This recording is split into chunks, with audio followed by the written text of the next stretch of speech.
Baik sahabat keluarga muslim dan pendengar Radio Arisalah FM, kembali lagi di Bincang Sehat. Hari ini kita membahas tentang penyakit kronis di saat pandemi COVID-19 ini.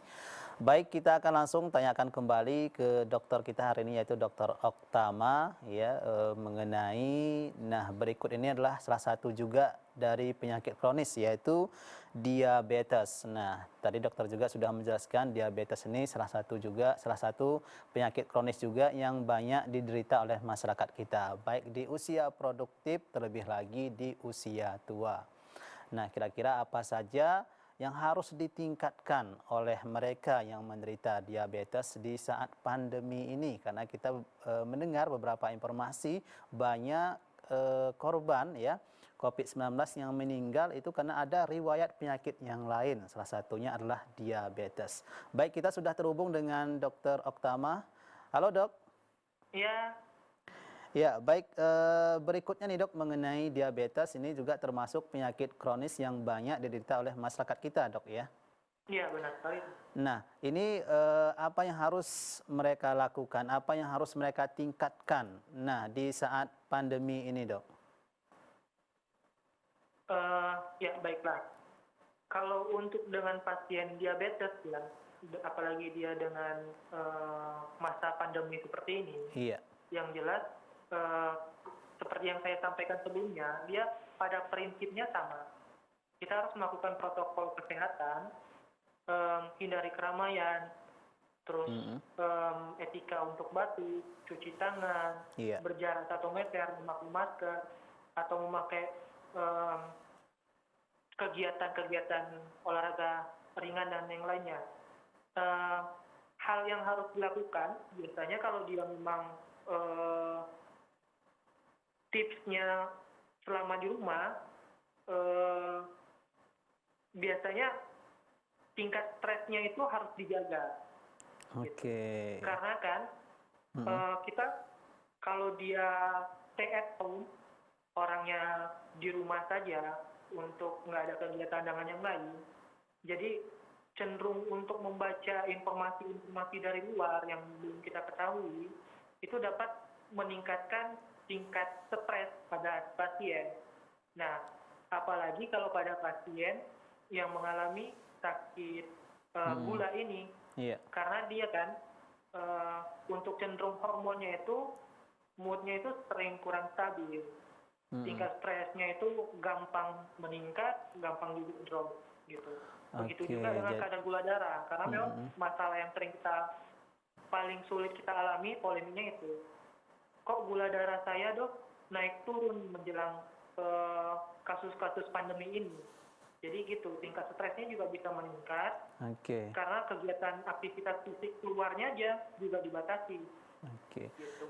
Nah, jadi memang untuk mereka yang menderita penyakit tertentu ini dianjurkan tidak membaca artikel mengenai bahaya penyakit itu. Seperti itu, Dok. Bisa dikatakan seperti itu?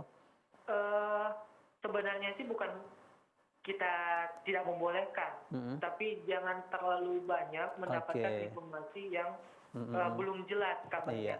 Sehingga membuat mereka stres seperti itu, Dok, ya? Nah, salah satunya Oke. gitu. Baik. Jadi tingkat stresnya ini sangat berpengaruh dia kalau untuk yang memang pasien yang masalah endokrin, Oke. seperti kayak diabetes, gangguan metabolisme, Iya. dislipidemia atau obesitas. Oke. Karena tingkat stres pada pasien atau seseorang itu sangat berpengaruh terhadap kadar gula darahnya. Oke, bahkan untuk orang yang tidak menderita penyakit apapun, kalau stres ini bisa menyebabkan munculnya penyakit tertentu, seperti itu, Dok, ya? Iya, benar sekali. Baik, kemudian, Dok, untuk mereka yang diabetes selama pandemi ini kan dianjurkan tetap berdiam di rumah, seperti itu. Nah, yang namanya berdiam di rumah biasanya ya kalau aktivitas berkurang tentunya kita pinginnya makan, seperti itu. Nah, ini untuk mereka diabetes, ini tentunya kan makan makanan yang manis, ini berbahaya seperti itu, Dok. Ini bagaimana, Dok, caranya? Oh iya. Jadi kalau untuk yang penderita kan yang paling kita jaga sendiri itu kan pola makannya ya, apalagi yang dia diabetes.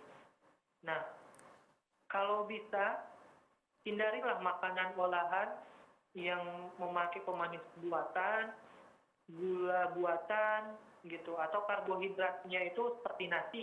Mm-mm. Nasinya mungkin bisa kita rubah menjadi seperti beras merah. Iya. Karena karbohidrat yang dia cenderung tinggi Mm-mm. atau dia seperti kayak makanan-makanan yang gulanya mengandung gula tinggi itu Mm-mm. dapat menyebabkan salah satunya faktor diabetes. Oke, nah makan makanan yang seperti itu yang harus dihindari dok ya. Oke, baik mungkin bagi mereka yang ya susah menghindari makanan yang ada di rumah, mungkin tipsnya bisa ditambah dok ya, jangan ada makanan di rumah ya dok. Baik, baik dok. Kemudian untuk masalah asam lambung nih dok, ini termasuk juga bagian daripada penyakit kronis dok ya. Iya. Baik, ini ya saya melihat ini langsung faktanya nih dok ya. Ini ada teman juga, ini biasanya nggak terkena asam lambung, tiba-tiba sakit terkena asam lambung seperti itu. Ini juga apakah ada kaitannya dengan mungkin pandemi ini stres, mungkin karena takut tadi juga. Nah atau mungkin apa namanya dok, terlalu banyak pikiran seperti itu. Ini gimana dok? Eh, ya bisa juga sih. Sebenarnya seperti yang saya bilang tadi, Mm-mm. karena kan kita memang aktivitas fisik di luar rumah yang biasanya kita bekerja, Iya. terus ada kegiatan misalnya untuk keluar rumah mengantar anak, berbelanja dengan yang lain, Iya. kesibukan-kesibukan yang di luar rumah yang kita biasanya dapatkan, Mm. tidak kita dapatkan karena lagi masa pandemi seperti ini. Nah, itulah tadi yang dapat menimbulkan stresnya tadi. Mm. Stresnya Oke. yang meningkat, daya tahan tubuh juga dapat berkurang. Mm. Terus, yang kedua, karena dia stresnya yang meningkat, Iya.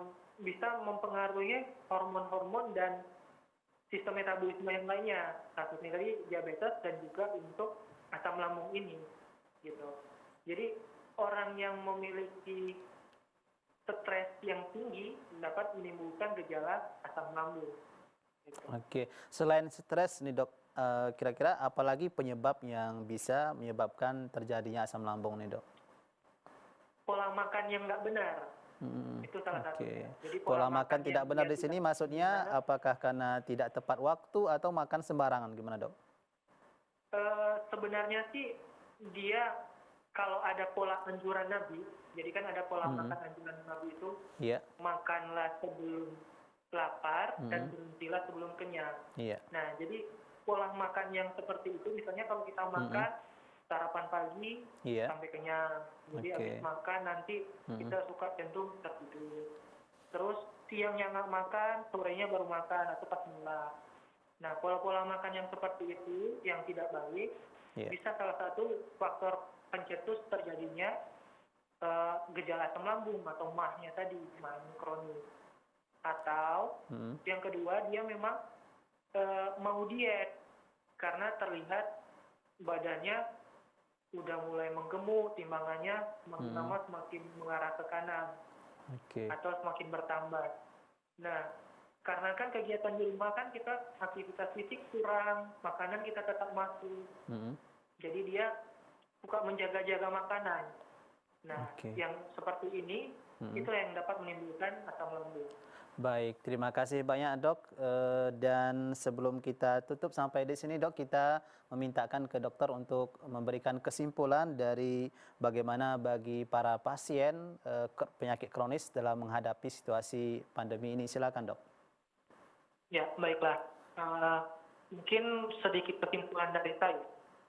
Untuk yang penderita pasien penyakit kronis dengan masa pandemi saat ini kita alami, untuk dia yang pasien yang serius, yang mengalami gejala, misalnya dia membutuhkan penanganan khusus, kayak dia kanker, kemoterapi, atau dia obat-obatannya rutin dan yang lain, itu tetap bisa datang ke rumah sakit untuk kontrol dan juga berkonsultasi terhadap penyakitnya, atau dia memiliki jadwal untuk kemoterapi. Nah, yang seperti itu dia tidak riskan.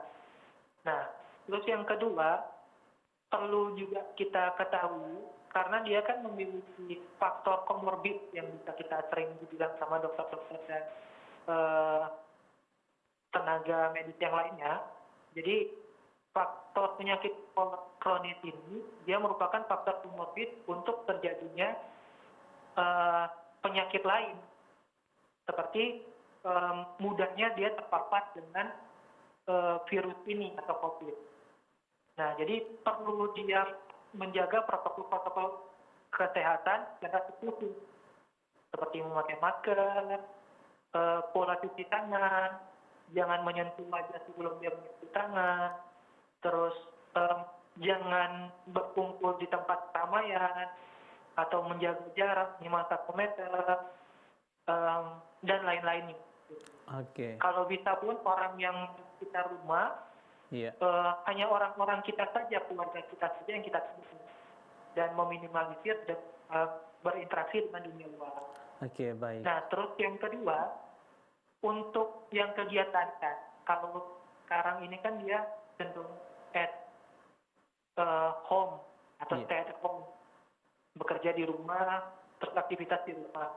Kalau bisa, tingkatkan juga untuk kegiatan rumah, walaupun dia bukan aktivitas berat seperti jogging dan Oke. juga olahraga bersepeda. Baik. Seenggaknya ya ada aktivitas fisik selama 15 atau 30 menit. Oke. Itu juga dapat mengurangi stresor kita terhadap kegiatan pandemi ini. Oke, Gitu. baik. Karena kita kan nggak tahu sampai kapan pandemi ini berlalu. Iya, baik Dok. Gitu. Terima kasih banyak Dok karena keterbatasan waktu kita. Sekali lagi Oke. kami ucapkan terima kasih banyak kepada Dr. Oktama. Baik, sahabat program Muslim yang ada di rumah dan pendengar Radio Arisalah FM, 1 jam sudah kita bersama menemani Anda dan akhirnya saya Darul Selian pamit undur diri. Assalamualaikum warahmatullahi wabarakatuh.